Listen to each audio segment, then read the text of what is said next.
All right, this is the I Am Rapaport Stereo Podcast. This is the Gringo Mandingo. My name is Michael Rapaport. I'm here with my co-host, Mr. G. Monetti. We're just going to jump into this. Before we get to the fun and games, we got to get to the reality and the disappointment, devastation, the hard truth that it continues to happen. Two people in the last 48 hours, two black men murdered by the police. I mean, shit, I know everybody has thought about it, heard about it, read about it. I found myself not being able to sleep last night about this incident in Minnesota. With this guy out there. It was all over. The woman had the courage and wherewithal to videotape it right afterwards. And then there was the incident in Louisiana. Two black men shot point blank by police officers. It's just like, it's never ending. It doesn't stop. Fortunately, these incidents are being recorded. That's the only good thing about it. Yeah. I don't know. I don't know what to say. I know that I never would want to see something like this happen to anybody who I know, I care about, and you feel like you know these people, and these are regular folks doing regular things. And then they wind up getting killed by police officers, and it's just I don't know how or when it's going to stop. Something's got to give. Something's got to be figured out. This is it's devastating. It's embarrassing, and it's got to come to an end. G. Monetti, I imagine you have a lot to say about this. And I would love to hear where your head's at right now. Yeah, it's just, man, if you look at the one in Baton Rouge, the guy from looking at the tape, looking at the video, the guy isn't offering any resistance, right? And then they're struggling to get this big guy down, not him acting, belligerent. He's trying, and then they get him down, and then I don't understand the point in killing him, shooting him 4-5 times at point blank range. So I'm looking at that, and I'm saying, how is that any sort of police procedure? Right. There's no police procedure. There's nothing. There's nothing okay about that. This is not Iraq. This is not an ISIS terrorist who's, trying to bomb an airport. How is this any sort of police procedure? And he wasn't going for any gun. They took the gun out of his pocket. So it's these guys are really, these police officers some of them are scared of black men. That's true. That is true. And this is true. This is true. Some of these, we could try to sweep this under the rug and act like this is true. That white people, myself included, can be scared of black people, of Spanish people. I don't know exactly why or what it is, or if it's how this has come this way, but this is a reality. This is a real thing. And it's a shameful thing. And to not acknowledge it, I don't know if it's guilt or fear or the way you're raised or things you hear or what, but to not acknowledge this and to continue to act like this is not a real thing. These cops are scared of black people. And it's not just cops. This is just the way it is. This is just the way it is. This is regular people. this is not something, to try to sweep this under the rug is not okay. It's not going to make the problem any better. Absolutely. And the black male image is not controlled by the black male. You know what I'm saying? Explain that. The image in the media and the press has always been terrible, right? So that's been placed on people as well too. That's why there's a fear of his image in mainstream media, and then you get these type of incidents that's always happened. This is not an aberration. This is if you go back in time in 461 years being here, this has always happened. Right. An aberration would be, and I would never want this to happen, an aberration would be a 45-year-old wealthy Jewish man getting pulled over on 89th and Park Avenue and him getting shot and killed. In the middle of Park Avenue, him getting killed. That would be an aberration. That would be something that people would be totally up in arms about. And that would be something you'd be like, oh, this has never happened before. Because I've yet to see or hear about that. And we can't keep continuing that. Oh, it's a one-off incident and there's excuse for this or excuse for that. You mean to tell me that every single white person or person who's of non-black or Spanish is always totally appropriate with the cops every single time? Because why isn't this happening down in Soho to the drunk white chick who gets pulled over at 3 a.m? You never hear about it. And I saw Obama on TV trying to convince the public by saying this is an American problem.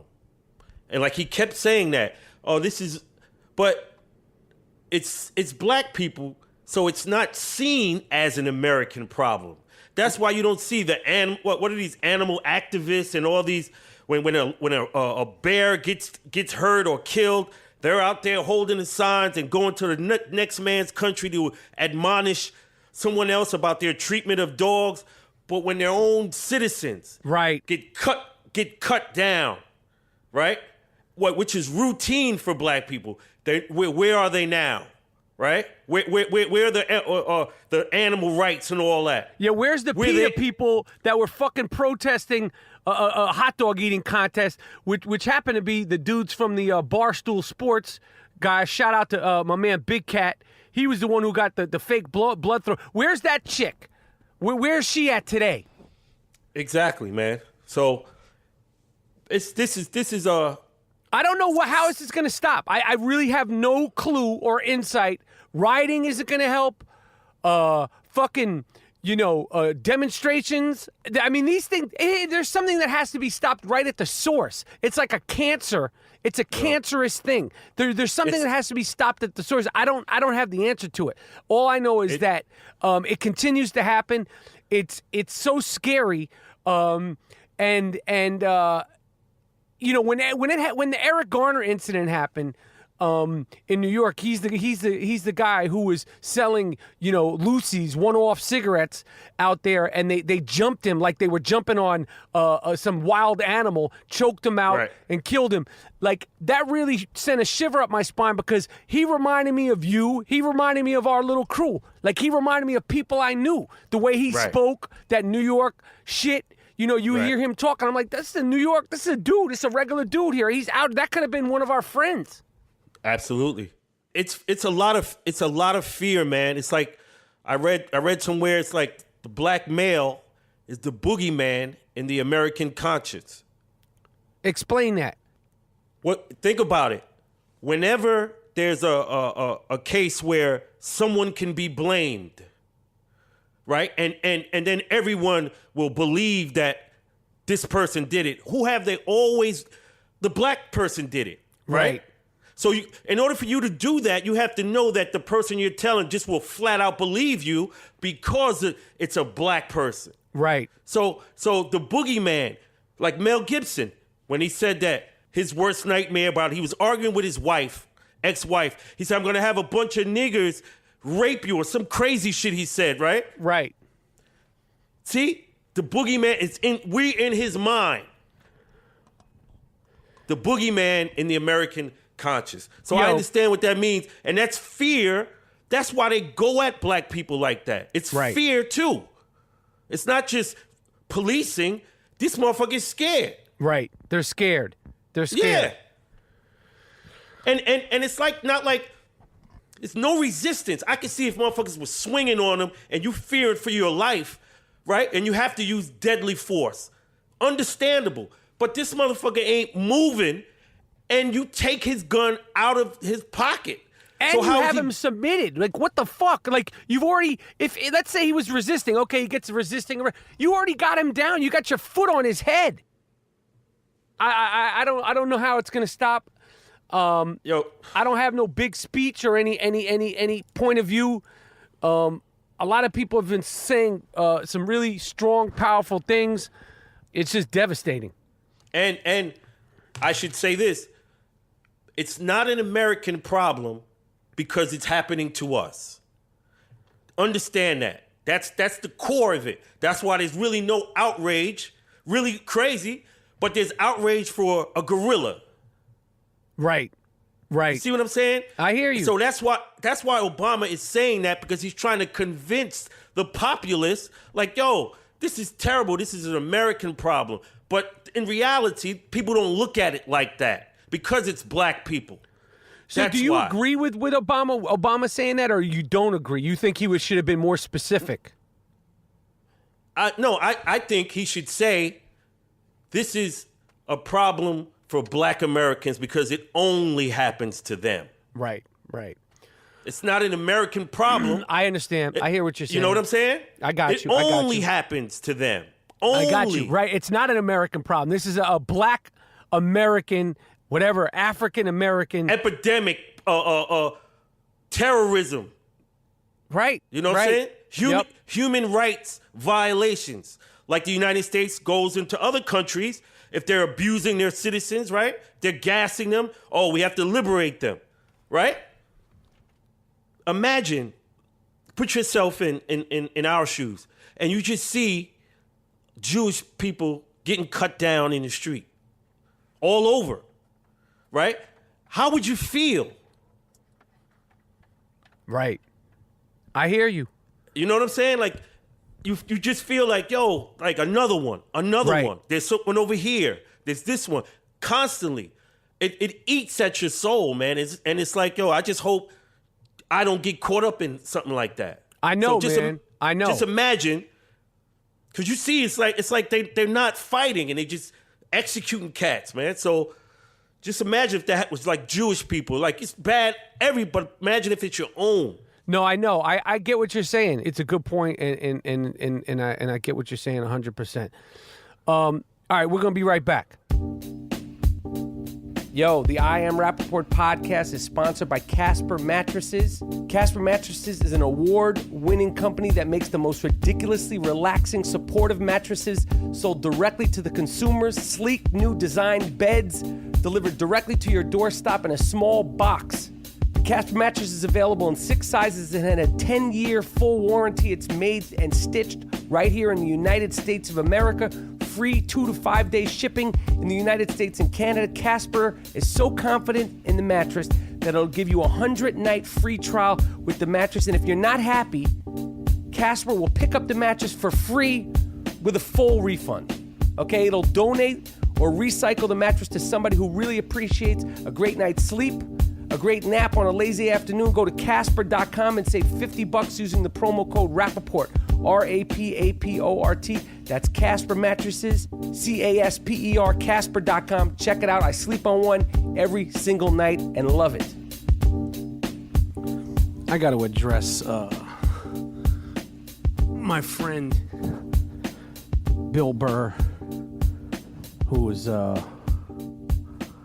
his fucking podcast talking greasy about me, the Gringo Mandingo.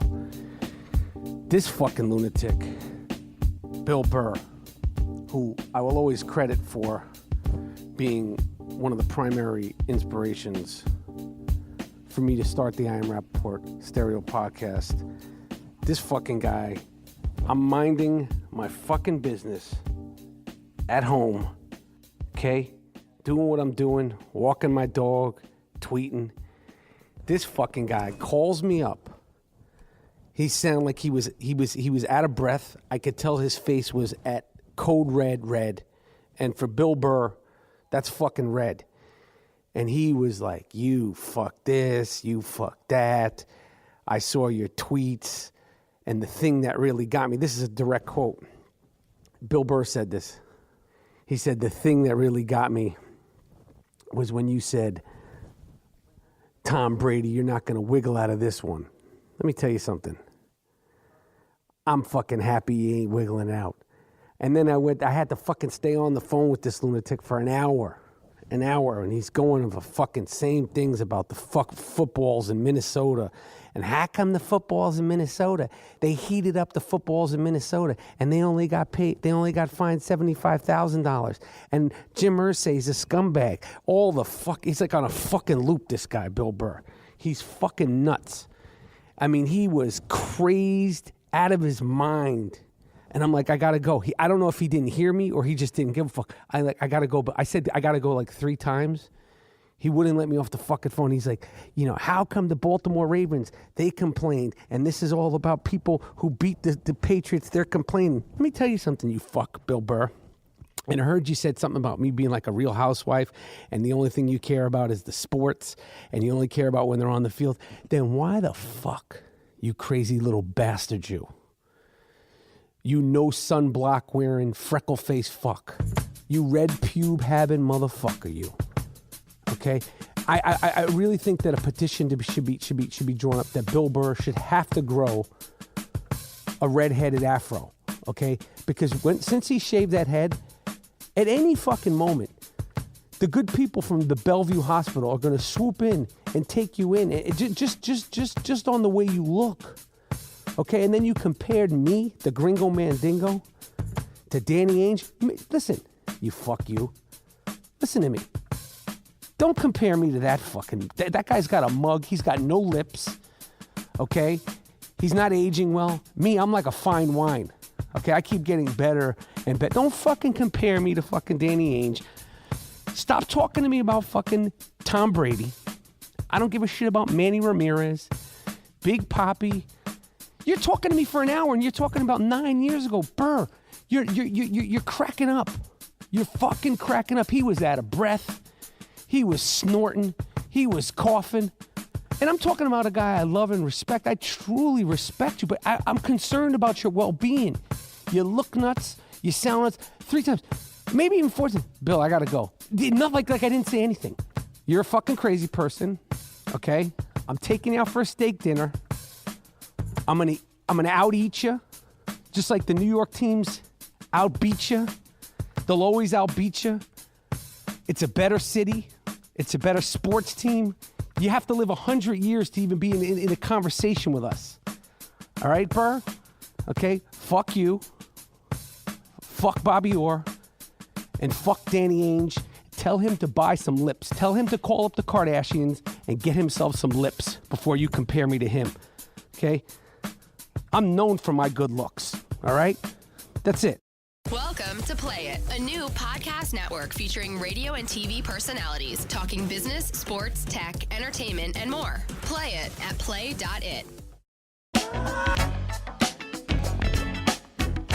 All right. It's the I Am Rapaport Stereo Podcast. We're about to call up the political consultant of the I Am Rapaport Stereo Podcast, the official political consultant for some political consultation, Mr. Eli Lake. He's a writer and a reporter for Bloomberg News, Bloomberg Online, all things Bloomberg. We're calling him up now, and we're trying to find out what the heck is going on with Hillary Clinton and how close did she actually come to doing some real time in prison. We're doing that now. G. Monetti. Yes. Oh, Moody. Eli, what's good? The official political analyst of the I Am Rapaport Stereo Podcast is back once again to upgrade the mind, body, and political soul of the podcast and the listeners of the podcast. I love having this guy on. I love having you on, Eli, because basically I call this politics for dumb fucks. Me being at the top or the bottom, wherever is more significant of the totem pole of dumb fucks. There's so much chaos in the world. It's such a hot political season. Monetti could probably attest to this. The question of that I want to get to answered, and the sort of help that I need you to explain is what's up with Hillary Clinton? Should we just say that everybody's dirty and stop trying to point fingers at who's more dirty than other people? What happened? What's the ramifications of what happened? And what could have potentially happened with Hillary Clinton? G. Monetti, do you have anything to add to that long-winded question I just asked Mr. Lake? I have nothing to add. I don't know what this Hillary stuff is about, so I'm looking forward to hearing Eli's take.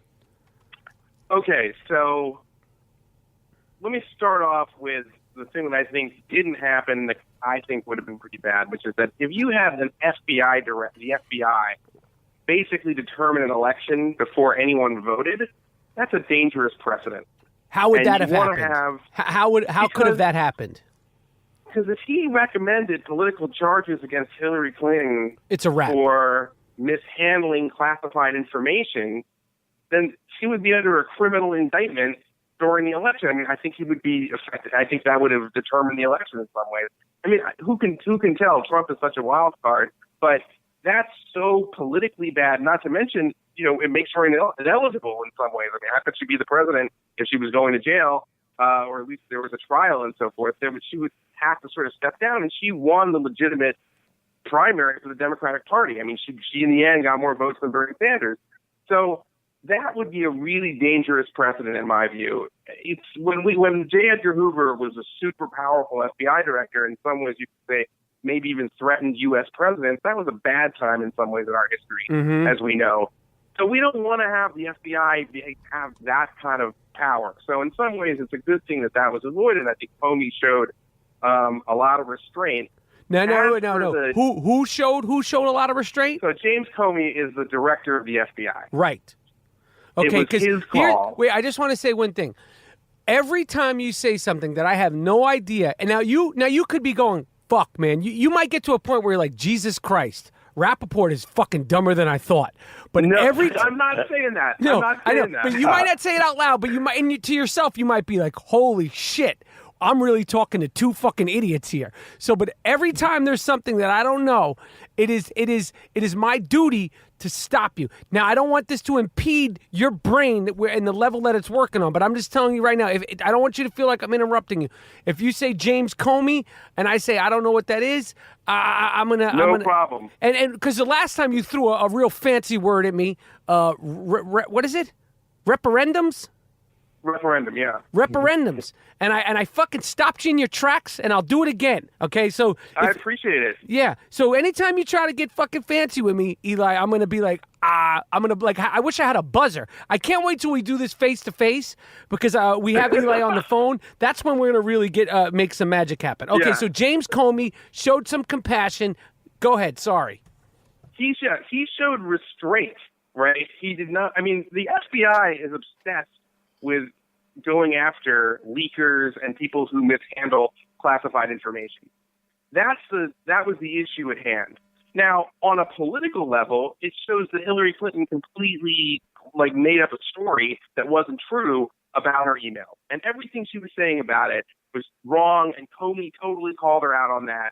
And in that respect, it sort of makes her look like a big liar. And she did. She's terrible in that sense, in that when she's faced with basic questions about why did you do that, she always complicates it, she dissembles, and Comey, I think, embarrassed her in that regard. And, there's a lot of questions about the Clintons, but at the end of the day, this is like criminalizing cybersecurity, if you know what I'm saying. She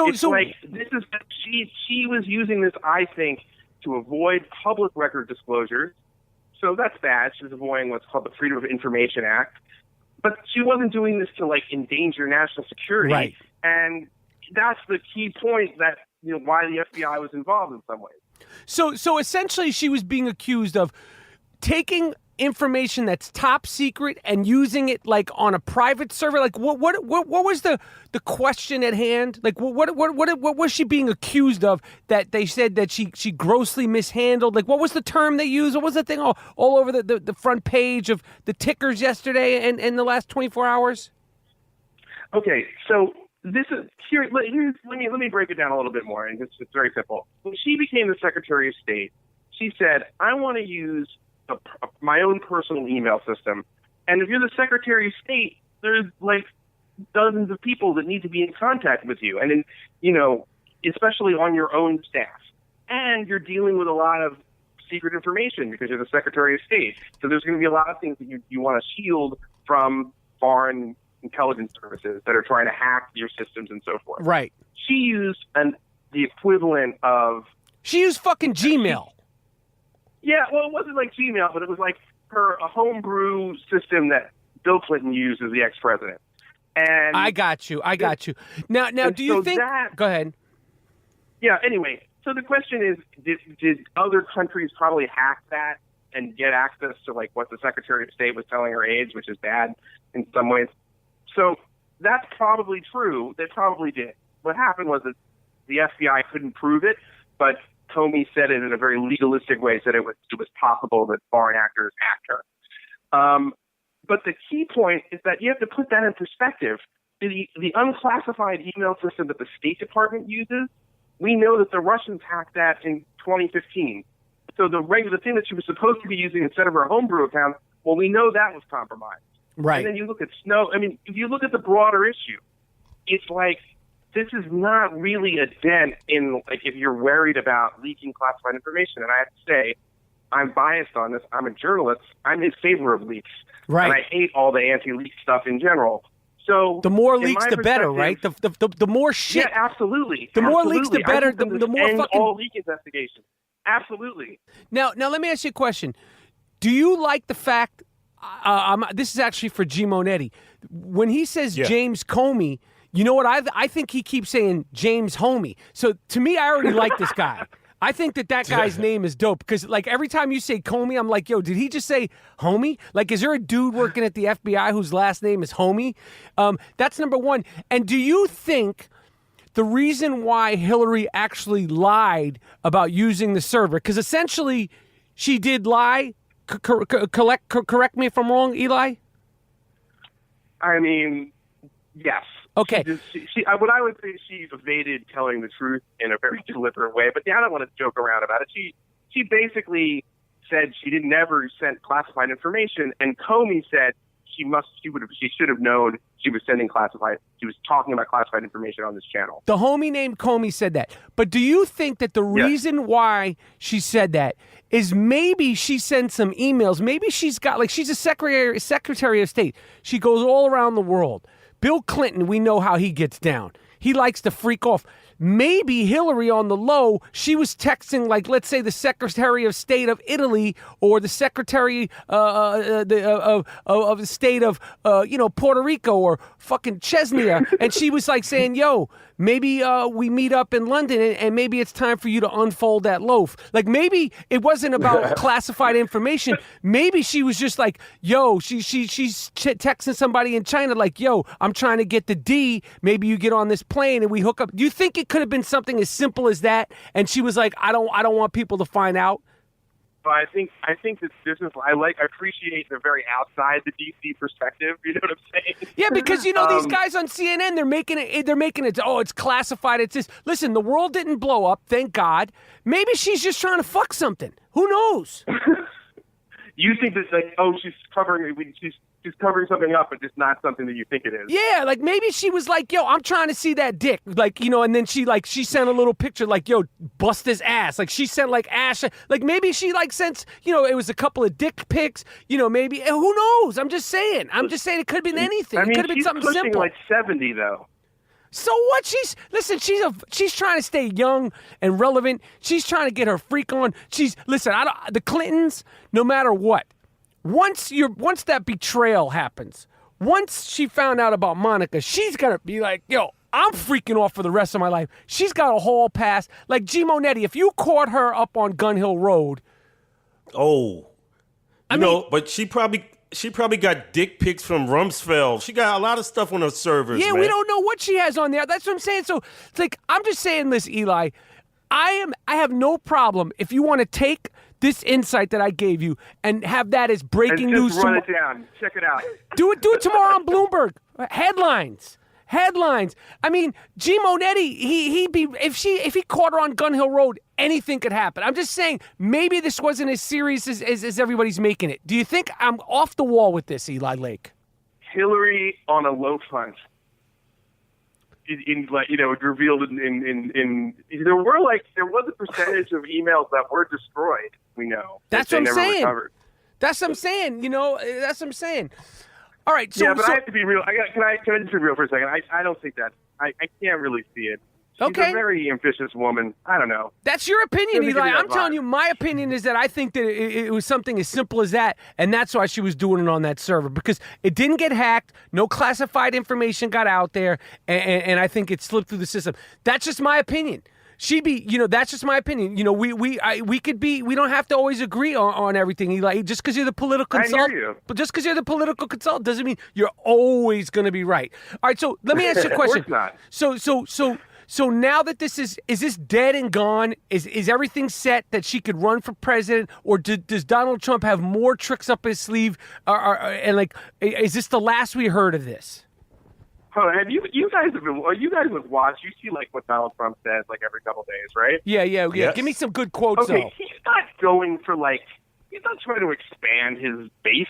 He's not trying to get other people. He's going back to the tried and true. He's going, hey, these are my people. We're gonna win or lose with these people. And I don't think that. I think that's like 32% of the country or something. I agree. Yeah. I don't think he's trying to expand at all. And thank God that he's not trying to expand, because he's gotten this far. And I actually, I came across somebody that I know and that I'm friends with and I respect. And he was and I was so surprised. He's a Republican, which I don't get into too much politics and stuff like that. But he point blank told me, "Oh yeah, I'm absolutely voting for Donald Trump." And I swear I judged the fact that this person was in my life. I was like, "Yo, this motherfucker's, you're crazy." And this is a smart, very successful person. I was like, "Yo, you're fucking nuts. Like you're voting for him because he's a Republican." Like I didn't understand it. Like it took the breath out of me. It was the first person that I actually met, that I actually know and respect, that I know for sure has Donald Trump. He's voting for Trump. Yeah, I mean, it's going to happen. There are a lot of people out there. He appeals to certain people, but I just don't think it's going to be a majority. I agree. I'm predicting. I'm still on my. I think it's going to be a blowout. I agree. And what about? And when is he? When is he going to choose who his running mate is? And when is Hillary going to choose who her running mate is? Well, did you see this? There were two Republicans who were on the alleged shortlist to be the vice president for Trump, and they on the same day took their name out of the running. Thank God. No, but I mean that shit. This is another thing that's kind of unprecedented. There's not going to be any living Republican presidents or Republican nominees. So that's McCain and Romney, too, that are going to be at this convention. Bob Dole, wow. George H.W. Bush, George W. Bush. No former Republican nominees are going to be at this convention. No one wants to associate with him. Well, there are going to be some Republicans who are associating with him. I don't want to get into too, inside D.C. stuff, but there are certainly Republicans who are with him, like Newt Gingrich is somebody. He's a fucking loser. What has he ever won? The front runner to be what is he? What about Chris Christie? And how much is he tipping the scales in now? They should have this fat fuck. If next time he shows up at one of these conventions, every time he comes in, like before a fight, or a UFC fight, or like Tyson used to come out in his underwear before a heavy. Put this fucking guy on a scale in some boxer shorts. You want to weigh him in? Weigh in, you fucking animal. You can't even. We can't take you seriously. You're a slob, right. You Twinkie eating fuck you. Yeah, you can't represent America looking like that. Can you do 20 push-ups and run a mile? Listen, anything could happen. I need my president to be able to run a mile at least. I like that. I'm with you. So President Taft for you. He was like our fattest president. Yeah, this is what I'm saying. Moody, do you have any questions to add in for Mr. Lake here? Oh, no. He's covered everything. Moody, your beats are great. Oh, thank you, man. I love those beats. I want to see your record collection. Oh, no doubt, man. Yeah, we got to hook up in New York and do a face-to-face podcast, live and direct, from the New York City Gloom Tomb, and do it properly. But I appreciate this insight. The people are loving the political consultation that you're giving the Ian Rapaport Stereo podcast. My mom loves it. My lady's mom loves it. Everybody loves it. It's a breath of fresh air, and it's educational, and it's insightful. Thank you, man. All right, thank you. So we'll talk to you soon, Eli, and I appreciate you coming back on with us. All right, man. Thank you.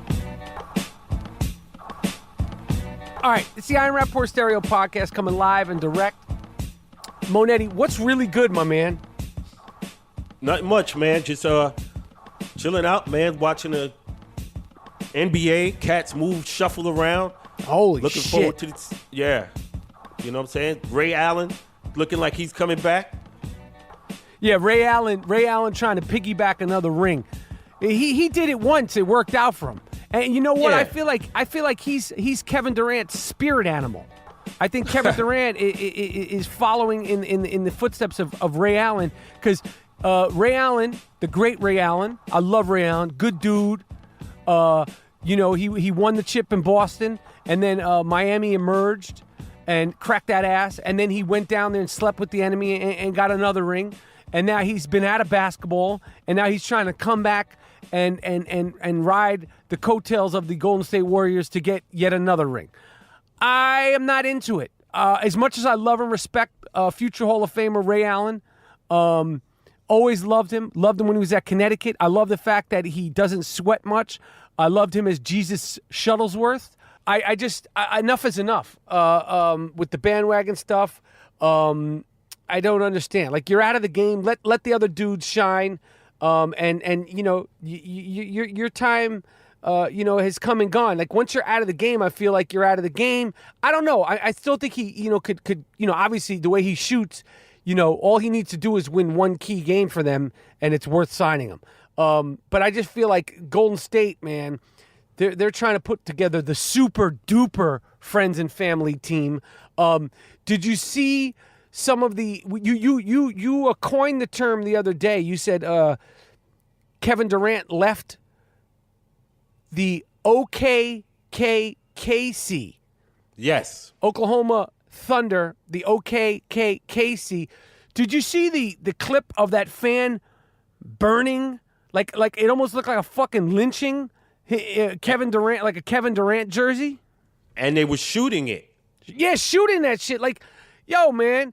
Yo, listen, I'm the first one to ball break and all that stuff, but, I mean, holy shit. Yeah. And these are the greatest fans. Like think about how serious could you take something like that? I mean, this guy was a good dude. He stayed, he honored his contract, and now he wants to move on. If you don't like it, yo, you had a good time with him, shooting his jersey, burning his jersey. And what? And Reggie Miller, has come out of the woodworks. I don't want to say the woodworks. He's always around, and I love Reggie too. But he came out and criticized Kevin Durant for switching teams. Yeah. And he said, like he felt like he was piggybacking to get a ring, and he talked about the fans, being loyal to the fans of Indiana, and why he stayed. Right. What do you have to say about that? I read that it's like a love letter, basically saying, I didn't want to tell. I stayed in Indiana because of the guy parking the car, this and that. He did some Hoosier shit, right? Right. And I'm saying to myself, these same fans burnt your house down. Oh, in '97. Yeah, they those of you who don't know, Reggie Miller, when he lived in Indiana, they burnt this fucking house down to the ground. Right. These are the fans that he wanted to be loyal to. Yeah. Right. You know what? Hey, suck my dick. How about that? I'm leaving. Okay, you burnt and they're lucky Reggie Miller should have a fucking block named after him. The fact that he stayed there, they burnt his fucking house to the ground in 97. Holy shit. Exactly. And you're going to, it ain't about the fans, because as soon as you leave, they're going to pull out that lynch mob mentality, and that's what that is. Right. As soon as you leave, the fans go back to thinking of you in all kinds of derogatory terms. Am I right or wrong, Monetti? They call him the black fuck, he left. It starts to get all type of shit. That's why they're burning your jersey. So here's what they think about you. Right, here's just like what Ice they Cube. think about you. That's it. Yeah. And one of the other big transactions, of course, DWADE left. We don't need to go over the obvious. DWADE left. That greaseball Pat Riley with his slick hair, and Mickey Harrison, the owner of Miami. They did him dirty. Of course, Pat Riley's gonna do you dirty. Look at his fucking hair, man. You gonna trust this guy? Didn't he fax in his resignation to the New York Knicks? Oh, word. We don't fact check here at the Damn. Rapaport Stereo Podcast, but I'm pretty sure he faxed in his resignation when he left the New York Knicks. I could have told you I didn't trust Pat Riley. Dwayne Wade gave approximately $25 million over the years. He pretty much paid for Udonis Haslem to stay on the team when they were the Miami Heatles. Brian Windhurst is going to break that down on the doubleheader episode of the Rapaport Stereo Podcast today. And then he took a $10 million cut here, and now he wants his money, and they don't want to pay him. Fuck that shit, man. All this family and loyalty, and it's the Miami Heat and family and loyalty, and you don't pay this guy? He's the most iconic player in Miami Heat history, probably ever. It's going to be hard to top Dwayne Wade. He's like the third best shooting guard in NBA history, and you don't want to pay him? And he was the best player on the team last year. Fuck you. And he single-handedly pushed the team to be competitive in the playoffs. They almost made it to the Eastern Conference Finals. The most interesting signing of the week, in my opinion, is the Big Galut. Signed. We've talked about him. Baboon. What is his name? Baboon? What the fuck is that guy's name? Fuck. Baboon. Fuck it. That 7'7" Russia. Is he Russian? Where is he from? Lithuania? Russia? Caucasus Mountains. The Caucasus Mountains. He signed down there with Stan Van Gundy. And Stan Van Gundy, he actually flew back from Guatemala because he wanted to see Baboon. He wanted to see him nude. He was so fascinated to see this new specimen. And apparently he made him drink, and they smoked weed. And right now we're going to have Stan Van Gundy on the signing of the Big Galut, Baboon. I don't know his fucking name. But here we go, Stan Van Gundy. Listen, I usually don't make it back until 2 or 3 weeks into training camp, but they signed this big son of a bitch. He's some sort of giant. I had to see him naked. I met him in the training table. I stripped him down. I took the clothes off myself because I didn't want any tricks. And I have to tell you, this guy, biggest ball I've ever seen, ever. The left ball. I swear to God, it was like a peach. It was like the size of a fucking peach. I don't know if he could play. I don't know. I know one time, me and Popovich, we got into a little scrap. We were cockfighting in Ecuador. Me and Craig Popovich. And I said to him, one day I'm going to get back at you, you son of a bitch. And you know him, he was drinking his wine. And I said, you cocksucker, you. So we got him now. This kid's unbelievable. Like I said, one of his balls is bigger than I felt it. I said, I have to grab your balls. They're just fascinatingly big. Anyway, it's a great sign. It's a great pickup. I'm on my way back. Okay, I'm on my way back to Guatemala now, but the reality is I think he's going to be a great player. I have no idea what his skill set is. I don't pay attention to these things. I don't care.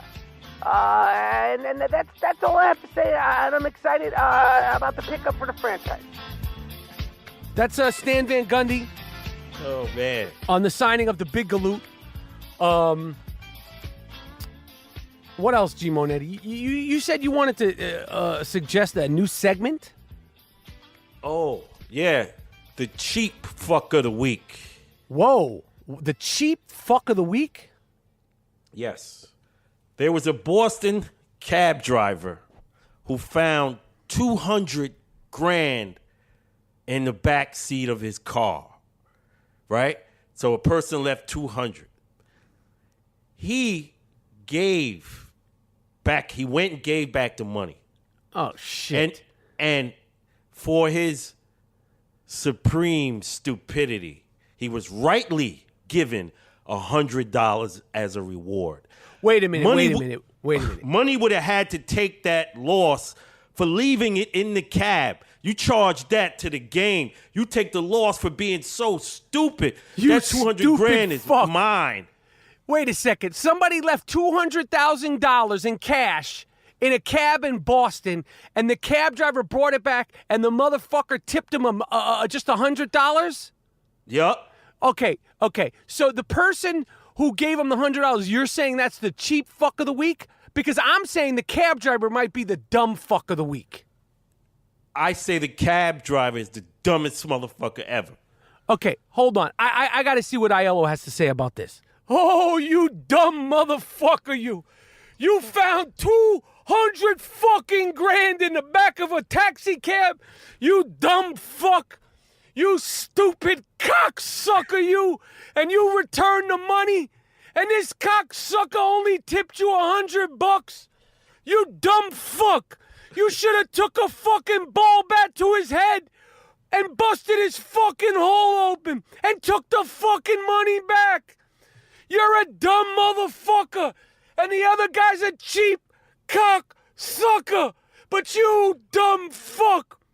You got fucking played. You don't deserve 5 fucking nickels, you stupid motherfucking cab driving cocksucker, you.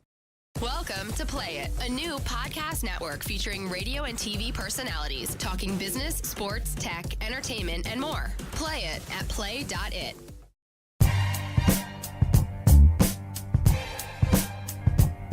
You know, there's epidemics going on. All loafs matter. Yeah. All loafs matter. In China, Yeah. a professional boxer is jailed for slicing off his love rival's penis with garden shears. But that's not all. No. That couldn't be enough, right? After you sliced off your love rival's loaf with garden shears, you had to flush it down the fucking toilet, huh? You couldn't just cut it off. Like now the thing's it's gone. It's gone. Yeah. I couldn't find it. No, how are they gonna find it? They can't find it. They flushed it down the toilet. But the victim, after he got his loaf cut off by this sick fuck, he apologizes for sleeping with the boxer's wife. Let me tell you something. If I sleep with your wife and then you cut my dick off, we're pretty much even. I'm not apologizing after that. You cut my fucking dick off, okay? Damn. You cut my fucking dick off. I'm not apologizing about anything, motherfucker. Where's my fucking dick? That's what I want to know. That's what the fuck I want to know. Where's my dick? What did you do with my dick? Okay, you got me. You win. You got it, homie. Yeah. You won. You're tougher than me. You're crazier than me. You're more about that life than me. But can you just give me my dick back? I don't know if you buried it somewhere. I don't know if you put it in some sort of suitcase or like, you mailed it. Where? I'll track it. You got to, like, did you FedEx it? Can I get a tracking number? Where's my dick, my man? I'm not apologizing for anything. You should be apologizing for cutting my dick off, number one. And number two, you couldn't just cut it off and then go, nah, I got your dick and hand it to me back, give it back. Because that would have been the end of the beef. But no, you had to flush it down the toilet, you fucking asshole. You had to add insult to injury, didn't you? Bad. And the girl said it was consensual. She said, homeboy, I told him he could hit this. This is a non-issue. This is a non-issue. You know, this is what happened when you get caught up in the game. I get it. I've been there, but I'm not cutting dicks off. I'm not messing around with other people's wives. You know, this is what happens when you get in the game. But there's lines. And you remember what pretty Max Julian said in the Mac. Break it down. Yo, bitch chose me, and you're gonna cut my shit off when she chose me, right? She chose me, and now I'm the bad guy, right? I don't understand. You know, as you know, the I Am Rapaport Stereo Podcast, we don't fact check. You know what a new hipster term is? Fact what is it? Bombing. Fact bombing, where they like, you know, like this is some social media hipster shit where they quiz you for all, like, let's say I said something about I don't know, who knows, I don't know, let's say I made a comment about my car. My car had 365 horsepower, and then they'd be like, no, it doesn't. You should know this. Maybe you don't have. And they grill you to give we don't fact check here. So if you try to come at us with some fact bombing hipster shit, you get a wig of please. Don't come at us for any facts. Don't come at us for fact checking. We proudly don't fact check. You want analytics? You want stats? You want details? Go to fucking NPR. I love those guys. They're great. You want all that shit? Go down the dial on the podcast spectrum. We don't do all that.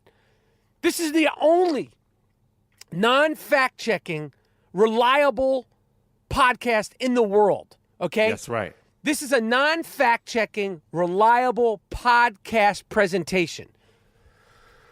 Oh, my goodness gracious. And it's therapeutic. Oh, it's therapeutic. Yo, the reviews. Listen. You guys, July 28th, we're coming to Minnesota. July 29th, we're going to be in Milwaukee. Yo, we got to announce it. This is a special announcement. Yes. July 29th in Milwaukee, we're having a live conversation with the great, the iconic LATRELL SPREWELL. NBA icon, live in Milwaukee, July 29th. I'm so excited about doing the I Am Rapaport Stereo Podcast World Tour, the 3 dates, Minnesota, July 28th, Milwaukee, live conversation with LATRELL SPREWELL. Yeah. July 31st in Chicago. If you want tickets to the I Am Rapaport Stereo Podcast live, go to IamRapaportTour.com. All tickets are available, cheap. Me and G Monet are going to be doing it live and direct. We're going to be with LATRELL SPREWELL. I can't even fucking tell you. Yo, when we put out our bucket list of all the people we wanted to interview, he was on there. Yeah, Spree was there. Iconic. One of the most fascinating, interesting, iconic players to ever play in the NBA. I'm super excited about that.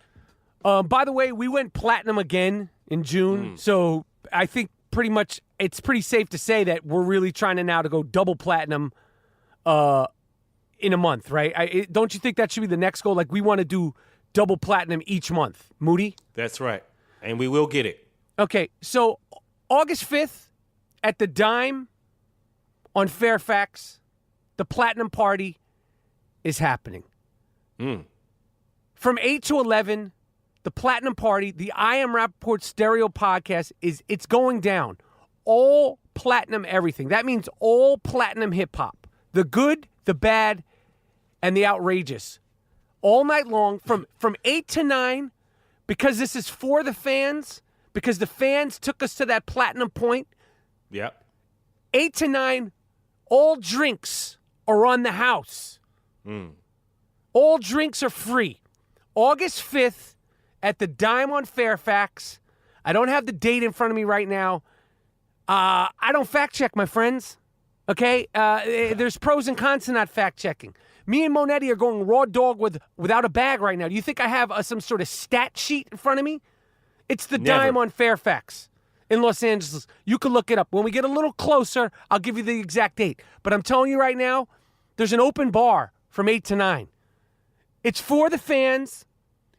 We're going to be there. I don't think we're going to be podcasting because the music is going to be bumping. We're going to be taking selfies. We're going to be doing the damn thing. I can't tell you how proud and happy I am. I'm looking forward to all the fans coming to this. I'm looking forward to all the fans coming to the Ian Rapaport Stereo Podcast World Tour. Yeah. The World Tour takes place in Minnesota, Milwaukee, and Chicago. That's a fucking world tour for your ass. That's the first leg of the world tour. Right. It's the first leg of the world tour. That's a good way to put it. Mr. Monetti, what else you got, my man? Man, nothing else, man. This police stuff got me a little drained out, so I really got nothing else to say, bro. All right, well, this was another fantastic episode of the Ian Rapaport Stereo Podcast. The fans, we do it for the fans, and we keep it disciplined. We keep it coming, 2 to 3 podcasts a week. Today's a doubleheader. Me and Brian Windhorst, I call him B. Windy, talking all things NBA. He knows everything about the NBA. I like this dude. This is G. Monetti. I want to thank Eli Lake for joining us on the Ian Rapaport Stereo Podcast. I want to thank the great Bizarro Stan Van Gundy for joining us on the Ian Rapaport Stereo Podcast. These beats are flames. I'm still trying to get in touch with Mike Conley's agent. I got a guy who's trying to haggle me. I'm trying to buy some plants at the plant store. I know if I get Mike Conley's agent, I could get it down. This cocksucker wants $250. I'm like, can't just give it to me for $200. This prick won't budge. So I get Mike Conley's agent on the phone. I'll probably get it for $150. This guy works magic. He got his son $153 million. Never been in an All-Star game. Okay, think about that. When you're kicking yourself and you're being like, fuck my life, think about that. A guy, you know that the 3 highest players in NBA history are? Do you know who they are? No. Michael Jordan, Kobe Bryant, and Mike Conley. It's the Ian Rapaport Stereo Podcast, and we're out.